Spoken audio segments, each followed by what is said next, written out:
नमस्कार,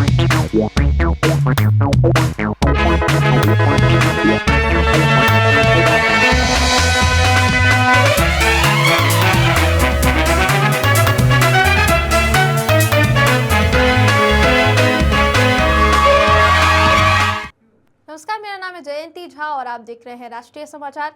पहले एक नजर डालते हैं हेडलाइंस पर। पीएम से पहले नड्डा शाह का चुनावी दौरा, मोदी कार्यकर्ताओं से करेंगे संवाद। गोपाल मंडल बोले जीतकर नीतीश के पास जाएंगे। महागठबंधन की पीसी में पप्पू यादव ने उठाए सवाल, पोस्टर पर सिर्फ तेजस्वी यादव की फोटो पर हुआ बवाल। सीरीज में लगातार दूसरा मैच और विराट कोहली का लगातार दूसरा डक, अपने फेवरेट ग्राउंड पर भी नहीं चला विराट का जादू। भारत पर 50% नहीं 15% अमेरिकी टैरिफ लग सकता है, जल्द ट्रेड डील के आसार। अमेरिकी मक्का एथेनॉल की खरीद बढ़ा सकता है भारत। बिहार में प्रधानमंत्री नरेंद्र मोदी के चुनाव प्रचार अभियान की शुरुआत से पहले केंद्रीय गृह मंत्री अमित शाह पटना पहुंच चुके हैं। आज यानी गुरुवार को अमित शाह पटना आ चुके हैं। शाह 3 दिनों के दौरे पर बिहार पर है। पटना पहुंचने के बाद वो पार्टी के प्रमुख नेताओं के साथ मीटिंग करने वाले हैं। पार्टी और एनडीए गठबंधन के खिलाफ उतरने वाले बागियों पर उनकी नजर होगी, ऐसा माना जा रहा है। ये एनडीए की रणनीति का हिस्सा बताया जा रहा है।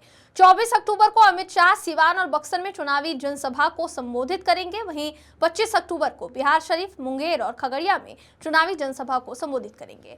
बीजेपी के राष्ट्रीय अध्यक्ष जेपी नड्डा 1 दिवसीय बिहार दौरे पर हैं। वो गोह और पातेपुर विधानसभा में चुनावी जनसभा को संबोधित कर चुके हैं।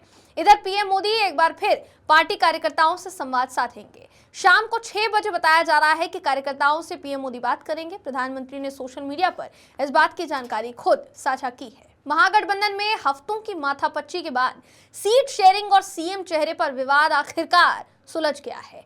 चर्चा है कि आरजेडी नेता तेजस्वी यादव को सीएम चेहरा बनाने पर सबकी सहमति बन गई है और ये बात प्रेस कॉन्फ्रेंस में भी एकदम क्लियर हो गई। पटना के होटल मौर्या में गुरुवार को आरजेडी, कांग्रेस समेत गठबंधन की जितनी भी पार्टियां थी इस जॉइंट प्रेस कॉन्फ्रेंस में शामिल हुई। प्रेस कॉन्फ्रेंस में सीएम फेस की औपचारिक घोषणा तक हो गई है। तेजस्वी यादव ही महागठबंधन के सीएम का फेस होंगे। होटल मौर्या में तेजस्वी यादव की तस्वीरों के साथ बोर्ड और पोस्टर लगाए गए, जिस पर जबरदस्त बवाल हुआ। बताया जा रहा है कि पप्पू यादव ने ऐतराज जताया, कांग्रेस या अन्य दलों के किसी भी नेता के फोटो पोस्टर पर नहीं दिखाई दे रहे हैं, लेकिन तेजस्वी यादव के फोटो पोस्टर पर नजर आए। इस बात से कहीं ना कहीं तेजस्वी को माफ कीजिएगा, पप्पू यादव को आपत्ति नजर आए। भाजपा ने कहा कि कांग्रेस ने अपना सम्मान खो दिया है। कांग्रेस नेता पवन खेड़ा ने कहा कि विरोधी को जो कहना है कहने दीजिए, लेकिन हमारे बीच में कोई टकराव नहीं है। पोस्टर में सिर्फ तेजस्वी की तस्वीर कोई मुद्दा नहीं है। क्या बिहार के युवाओं के लिए यह मुद्दा मायने रखता है? कांग्रेस ने ये कहते हुए बात को संभालने की कोशिश की, लेकिन पप्पू यादव का बयान चर्चा में बना हुआ है। महागठबंधन में भी चुनाव अभियान को धार देने की तैयारी है। सीट बंटवारे और मुख्यमंत्री पद को लेकर चल रही खींचतान के बीच अब ये पूरा मामला सुलझ गया है। वहीं कांग्रेस नेता और राजस्थान के पूर्व मुख्यमंत्री अशोक गहलोत, साथ ही बिहार प्रभारी कृष्णा अलवरू ने लालू प्रसाद यादव से मुलाकात की थी। इस मुलाकात को महागठबंधन के अंदर पड़ी गांठों को सुलझाने की दिशा में एक अहम कदम माना जा रहा था। कयास है सुलह हो चुकी है। अब इसकी पुष्टि करते हुए महागठबंधन की साझा प्रेस कॉन्फ्रेंस आयोजित की गई, जिसकी अगुवाई तेजस्वी यादव कर चुके हैं। इसमें घटक दलों के सभी वरिष्ठ नेता मौजूद रहे। इसके बाद महागठबंधन भी अपना चुनावी अभियान तेज कर चुका है। सांसद पप्पू यादव ने महागठबंधन की प्रचार सामग्री में सिर्फ तेजस्वी यादव की ही तस्वीर होने पर सवाल खड़े किए। उन्होंने कहा कि इसमें सभी नेताओं के फोटो होने चाहिए थे, क्योंकि गठबंधन सामूहिक नेतृत्व पर आधारित है। पप्पू यादव ने साफ कहा कि उन्हें इस बात से कोई आपत्ति नहीं है कि मुख्यमंत्री कौन बन रहा है, क्योंकि अंतिम निर्णय जनता तय करती है। उन्होंने कहा राहुल गांधी की लोकप्रियता और उनके परसेप्शन पर ही जनता का भरोसा है और बिना राहुल गांधी के चेहरे के बिहार में अत्यंत पिछड़ी जाति, दलित और अल्पसंख्यक वर्ग का वोट हासिल करना ये कठिन होगा। पर्थ से एडिलेड तक विराट कोहली के लिए कुछ नहीं बदला। चलिए, पर्थ में जो अनर्थ हुआ उसे लोगों ने हजम कर लिया, लेकिन एडिलेड का क्या? इस मैदान के तो हीरो थे विराट, लेकिन हीरो को ऑस्ट्रेलिया के खिलाफ दूसरे वनडे में मिला क्या? 0। ये पहली बार है जब विराट कोहली एडिलेड में खेले इंटरनेशनल मैच में 0 पर आउट हुए हैं। विराट कोहली ने एडिलेड में भारत और ऑस्ट्रेलिया के बीच खेले जा रहे दूसरे वनडे में 4 गेंदों का सामना किया और वो बिना खाता खोले ही आउट हो गए। विराट कोहली को जेवियर बाटलेट ने एलबीडब्ल्यू किया। इससे पहले पर्थ में खेले सीरीज के पहले वनडे में विराट कोहली 8 गेंद खेलने के बाद 0 पर आउट हुए थे। विराट कोहली को ऑस्ट्रेलिया रास आता है। फॉर्मेट जो भी हो, उनके बल्ले से ऑस्ट्रेलियाई मैदानों पर रन बरसे हैं और ये इतिहास गवाह है इस बात का। एडिलेड में तो खैर उनके बल्ले से रन पानी की तरह बहे हैं। एडिलेड में खेले 13 इंटरनेशनल मैचों में विराट कोहली ने 975 रन 60.93 की औसत से 5 शतक के साथ बनाए हैं। इसमें से 244 रन उन्होंने एडिलेड में खेले। 4 वनडे में 61 की औसत और 2 शतक के साथ उन्होंने रन जमाए हैं, लेकिन इस मैच में उनका जादू नहीं चला। भारत और अमेरिका के बीच जल्द ही ट्रेड डील होने के आसार है। एक रिपोर्ट की माने तो भारत की चुनिंदा वस्तुओं पर लगने वाला 50% टैरिफ घटकर 15% हो सकता है। ट्रेड डील से जुड़े सूत्रों के मुताबिक ऊर्जा और कृषि सेक्टर वार्ता की टेबल पर सबसे अहम बात हुई। भारत इनमें कुछ रियायत दे सकता है। अमेरिकी वार्ताकार दावा करते हैं कि भारत धीरे धीरे रूसी कच्चे तेल की खरीद में कमी ला सकता है। साथ ही अमेरिका से नॉन जीएम मक्का और सोया मील के लिए बाजार भी खोल सकता है। भारत का मानना है कि तेजी से बढ़ी घरेलू पोल्ट्री डेयरी और इथेनॉल इंडस्ट्री में अमेरिकी उत्पाद खप जाएंगे। भारतीय किसानों के हित भी प्रभावित नहीं होंगे। अभी भारत सालाना लगभग 5 लाख टन मक्का अमेरिका से आयात करता है।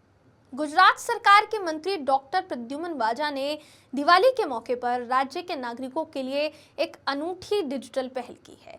उन्होंने राज्य भर के नागरिकों को दिवाली और नए साल की शुभकामनाएं देने के लिए ई डिजिटल कार्ड तैयार किया है।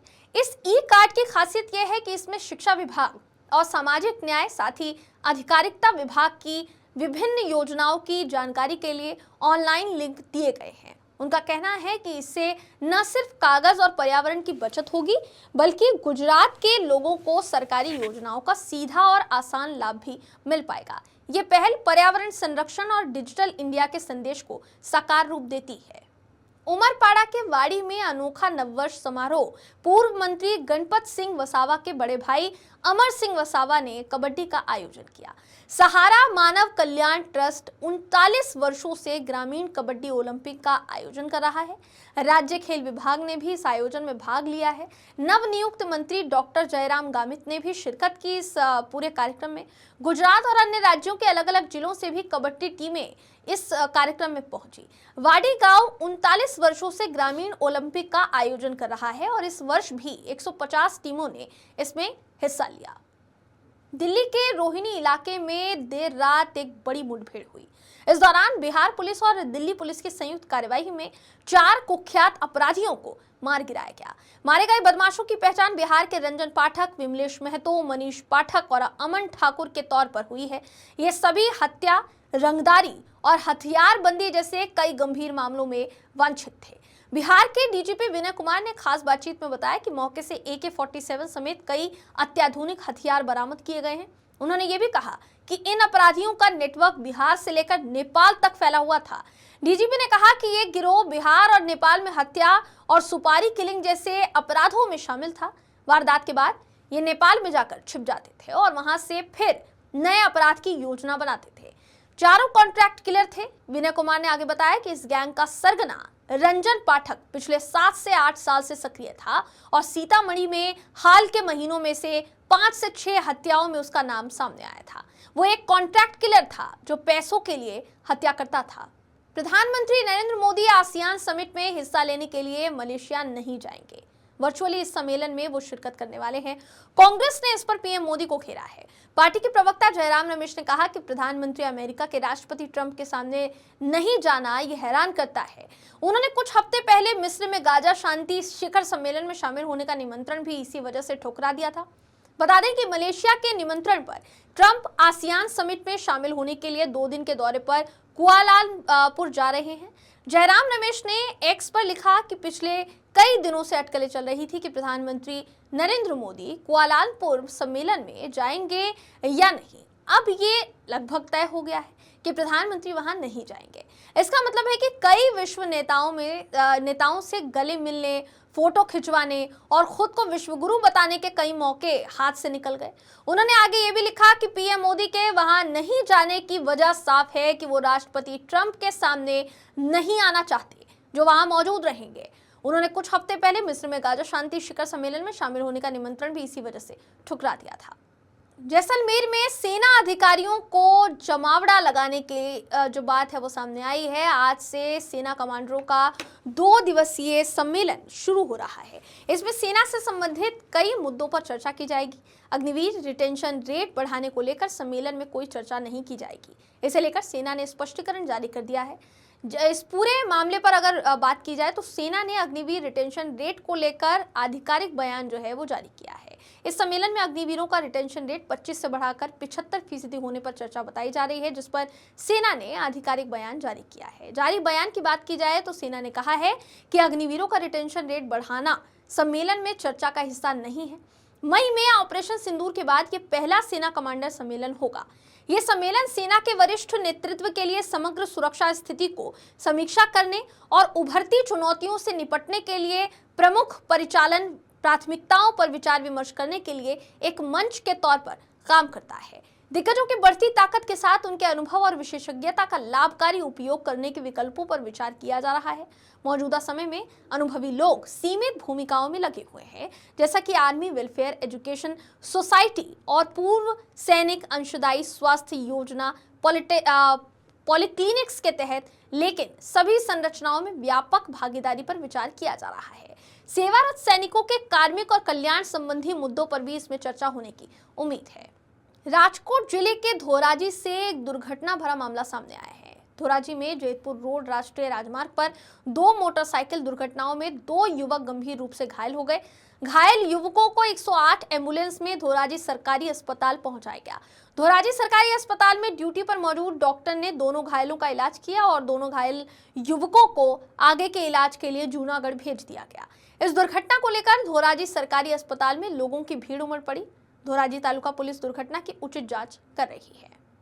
विक्रम संवत 2082 के प्रथम दिवस पर प्रथम ज्योतिर्लिंग सोमनाथ महादेव के सानिध्य में भक्तों का अभूतपूर्व जनसैलाब उमड़ पड़ा। नए साल के शुभ आरंभ पर देश विदेश से बड़ी संख्या में भक्त सोमनाथ महादेव के दर्शन और प्रातःकालीन आरती का लाभ लेने के लिए उमड़े। वर्ष के प्रथम श्रृंगार और प्रातःकालीन आरती के बाद दिव्य दर्शन के बाद भक्तों ने कामना की कि आने वाला साल शांति, प्रगति, कल्याण और दीर्घायु लेकर आए। पंचमहाल जिले के शक्तिपीठ पावागढ़ महाकाली मंदिर में भक्तों की भारी भीड़ उमड़ती हुई नजर आई। सुबह से ही तलहटी से माछी तक जाने वाले रास्तों पर वाहन का जाम देखने को मिला। भक्तजन सुबह सुबह मंगला आरती के दर्शन के लिए बड़ी संख्या में मंदिर पहुंचे। मंदिर ट्रस्ट की ओर से नए साल के शुभारंभ पर माताजी को अन्नकूट अर्पित किया गया, जिसके दर्शन के लिए भक्तों ने लंबी कतारों में खड़े होकर आशीर्वाद लिया। हिंदू पंचांग के मुताबिक दीपावली के अंतिम दिनों के बाद कार्तिक मास के शुक्ल पक्ष की पहली तिथि से नववर्ष की शुरुआत होती है। इस दिन व्यापारी और उद्योगपति चोपड़ा पूजन करते हैं और नए लेखे की शुरुआत करते हैं। दीपावली के बाद के 5 दिनों तक गुजरात में व्यापारिक गतिविधियां बंद रहती हैं, जिसके कारण इस अवधि में धार्मिक और पर्यटन स्थलों पर भारी भीड़ देखने को मिलती है। इसी क्रम में पावागढ़ में यात्रियों और पर्यटकों का भारी जनसैलाब देखने को मिला। माता जी के दर्शन करने वाले भक्तों में नए उत्साह, ऊर्जा और श्रद्धा का माहौल दिखाई दिया। अश्विनी वैष्णव ने नई दिल्ली रेलवे स्टेशन पर भीड़ प्रबंधन का जायजा लिया। यात्रियों से सीधे बातचीत केंद्रीय रेल सूचना प्रसारण और इलेक्ट्रॉनिक्स और सूचना प्रौद्योगिकी मंत्री अश्विनी वैष्णव ने की। 21 अक्टूबर को शाम को नई दिल्ली रेलवे स्टेशन का औचक निरीक्षण करने के लिए वो पहुंचे थे और उन्होंने इस औचक निरीक्षण में कई बातों को नोट डाउन किया। जितने अधिकारी थे वो भी उनके साथ मौजूद रहे। मंत्री महोदय ने स्टेशन पर प्लेटफॉर्म नंबर 1 पर कंट्रोल रूम का निरीक्षण किया, जहां से पूरे स्टेशन पर नजर रखी जाती है। उन्होंने प्लेटफॉर्म नंबर 12-13 पर यात्रियों से सीधे बातचीत की। अगर बात की जाए अश्विनी वैष्णव की, तो प्लेटफॉर्म नंबर 16 पर अमृत भारत एक्सप्रेस ट्रेन में स्लीपर क्लास के यात्रियों से उनके अनुभव जाने और प्रतिक्रिया ली कि उन्हें कोई परेशानी तो नहीं हो रही है। इसके बाद अश्विनी वैष्णव ने यात्री सुविधा केंद्र का जायजा लिया। इस दौरान वैष्णव ने यात्रियों से रेलवे द्वारा दी जा रही सुविधाओं के बारे में फीडबैक भी लिया, यानी प्रतिक्रिया लेने की कोशिश की कि कहीं कोई ऐसी परेशानी तो नहीं हो रही है जिससे सुधारने की जरूरत है। मीडिया से बातचीत में अश्विनी वैष्णव ने साफ तौर पर कहा कि यात्रियों की भारी भीड़ के बावजूद उन्हें किसी प्रकार की असुविधा न हो, इसके लिए रेलवे ने व्यापक इंतजाम किए हैं। रेलवे के 12 लाख कर्मचारी दिन रात यात्रियों की सेवा में लगे हुए हैं। इस निरीक्षण के दौरान रेलवे बोर्ड के अध्यक्ष और मुख्य कार्यकारी अधिकारी सतीश कुमार और उत्तर रेलवे के महाप्रबंधक अशोक कुमार वर्मा समेत रेलवे के कई वरिष्ठ अधिकारी भी उपस्थित रहे। समाज ने रैली निकालकर प्रशासन को शिकायत देकर सख्त कार्यवाही की मांग की है। कौन समाज? पुलिस ने आरोपी को पकड़ा। दाहोद की ये खबर है। दाहोद जिले के झालोद में एक नाबालिग लड़की का अपहरण कर उसके साथ छेड़छाड़ की घटना सामने आई है। इस पूरे मामले को लेकर जो समाज था, जो गांव के लोग थे, ग्रामीण थे, वो गुस्से से उबल पड़े थे। इस घटना के बाद हिंदू समुदायों में काफी गुस्सा नजर आया। आरोप ये लगाया जा रहा है कि जो युवक है उसने नाबालिग लड़की को बांधकर तंग किया। परिवार का आरोप है कि आरोपियों ने नाबालिग लड़की को पूरी रात बांध कर रखा। नाबालिग लड़की किसी तरह आरोपियों के कब्जे से भागने में कामयाब हुई, जिसके बाद घटना का खुलासा किया गया। इस घटना से जितने भी हिंदू समुदाय के लोग हैं वो आक्रोशित नजर आए। झालोद नगर पालिका अध्यक्ष रेखाबेन वसैया और पुलिस उपाधीक्षक डीआर पटेल को शिकायत इस पूरे मामले पर दी गई। उन्होंने आरोपियों के खिलाफ सख्त कार्यवाही और नाबालिग लड़की को न्याय दिलाने की कहीं ना कहीं आश्वस्त किया है कि उनको न्याय मिलेगा और कार्यवाही की भी बात कही गई है। रैली के दौरान आरोपी को कड़ी सजा और नाबालिग को न्याय जैसे नारे लगाए गए। झालोद उपाधीक्षक डीआर पटेल ने कहा कि इस संबंध में भारतीय दंड संहिता यानी आईपीसी और पॉस्को अधिनियम की संबंधित धाराओं के तहत शिकायत दर्ज कर ली गई है। आरोपी को गिरफ्तार कर लिया गया है और आगे की जांच जारी है। पुलिस ने जल्द ही आरोप पत्र दाखिल करने का भी आश्वासन दिया है। दाहोद जिला में एक आदिवासी बहुल जिला है जहां दीपावली के बाद नया वर्ष मनाया जाता है और इसी नए साल के दिन गाय गोहरी उत्सव एक अनोखे अंदाज में मनाया जाता है। इस उत्सव को देखने के लिए न केवल जिले से अगल बगल के बल्कि बड़े शहरों से भी लोग आते हैं। गरबाड़ा और गंगरडी समेत ग्रामीण इलाकों में आदिवासी परिवार में हजारों सालों से चली आ रही परंपरा के मुताबिक गाय गोहरी मनाया जाता है। गायों को नहलाया जाता है और तरह तरह के रंग लगाकर, साथ ही मोर पंख गायों के माथे पर बांधकर उन्हें सजाया जाता है।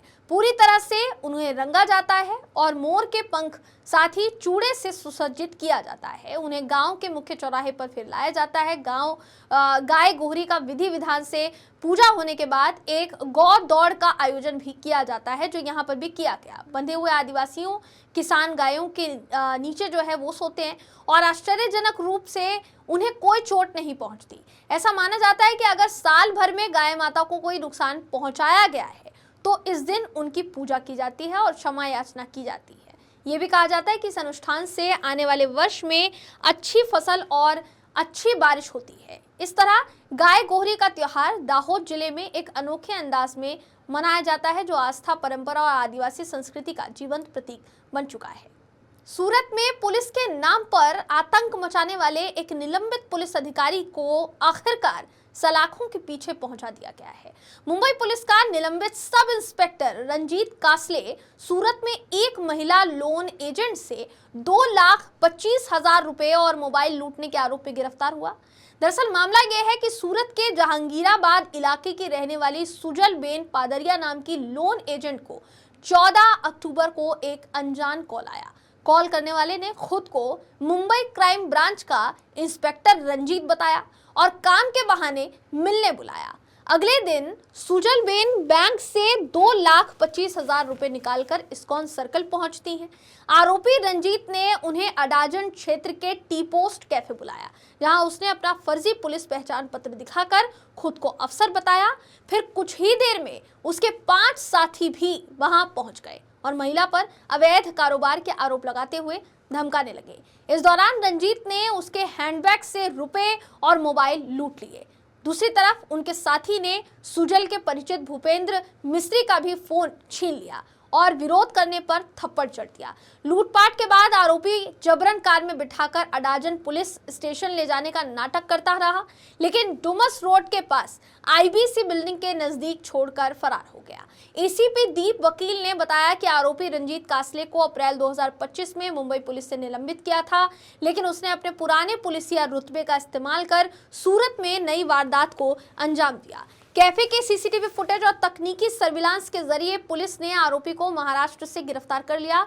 उसके खिलाफ लूट, धमकी और धोखाधड़ी की धाराओं में मामला दर्ज किया गया है, जबकि 5 फरार साथियों की तलाश जारी है। हैरानी की बात यह है कि रंजीत कासले के खिलाफ मुंबई में पहले से ही 7 आपराधिक केस दर्ज हैं, जिनमें लूट, जबरन वसूली और हिंसा जैसे गंभीर अपराध शामिल हैं। फिलहाल सूरत पुलिस की गिरफ्त में आया ये निलंबित अधिकारी अब कानून के शिकंजे में बताया जा रहा है और पुलिस को उम्मीद है कि उसकी गिरफ्तारी से इस फर्जी पुलिस गिरोह का बड़ा नेटवर्क भी उजागर होगा। सूरत से संवाददाता अमित राजपूत की रिपोर्ट आपको पहले दिखा देते हैं, ये रिपोर्ट सुनिए। पाल पुलिस स्टेशन की जो एन डिवीजन और जोन 7 सूरत सिटी में स्थित है, इस पाल पुलिस स्टेशन के गौरव पथ पे पिछली तारीख 15/10/2025 के रोज खुद को मुंबई क्राइम ब्रांच के सब इंस्पेक्टर बताकर एक फरियादी से 2,26,000 रुपये और 2 वीवो मोबाइल ले लेने की घटना बनी थी। इस काम के जो फरियादी हैं, जिनका नाम है सुजल पादरिया, वो लोन देने का एवं फाइनेंस वगैरह का, इन्वेस्टमेंट वगैरह का बिजनेस करते हैं। इनके साथ ये बनाव पिछली 15 अक्टूबर 2025 को बना था। फरियादी काफ़ी डरे हुए थे, लेकिन जब पुलिस के ध्यान में ये बनाव आया तो पुलिस ने उनका संपर्क करके उनको फरियाद देने के लिए प्रोत्साहित किया। 17 अक्टूबर को ये फरियाद ली गई थी और फरियाद दाखिल करने के बाद पुलिस की टीम तुरंत आरोपी को डिटेक्ट करने के लिए, पकड़ने के लिए यहाँ से रवाना हो गई थी। आरोपी को पकड़ने पर और पूछपरछ करने पर हमारे ध्यान में ये बात आई कि पिछली 15 अक्टूबर 2025 को खुद को crime branch sub inspector Ranjit नाम देकर इस व्यक्ति ने और उसके साथ अन्य 5 व्यक्तियों ने इस काम के फरियादी सुजलबेन पादरिया को, आप लीगल तरीके से काम नहीं करते हो, आप लीगल काम नहीं करते हो, सबके साथ धोखा करते हो और मैं क्राइम ब्रांच सब इंस्पेक्टर हूँ, ऐसा बोलकर डराकर उनसे 2,26,000 रुपये और 2 फोन ले लिए थे।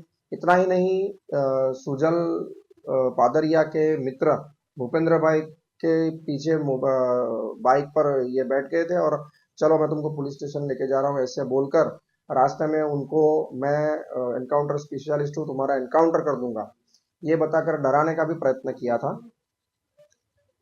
पुलिस ने ये फरियाद जब 17 अक्टूबर 2010 को ली, पुलिस यहाँ से तुरंत रवाना हुई मुंबई के लिए और इस आरोपी को हमने लातूर से पकड़ लिया है। फिलहाल इनका रिमांड लेने की कार्रवाई जारी है और इनकी पूछपरछ करने पर एवं महाराष्ट्र में तपास करने पर हमारे ध्यान में आया कि इस आरोपी के खिलाफ महाराष्ट्र में अलग अलग 5 पुलिस स्टेशन में करीब 7 जितने गुनाह दर्ज हुए हैं। उसमें से एक में चार्जशीट हुआ है, तो और ये सारे गुनाह महाराष्ट्र में हुए हैं।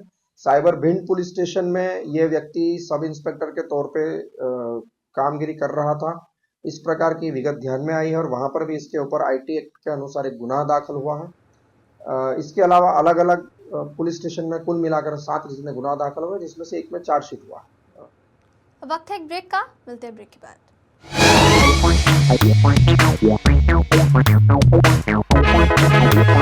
Yeah.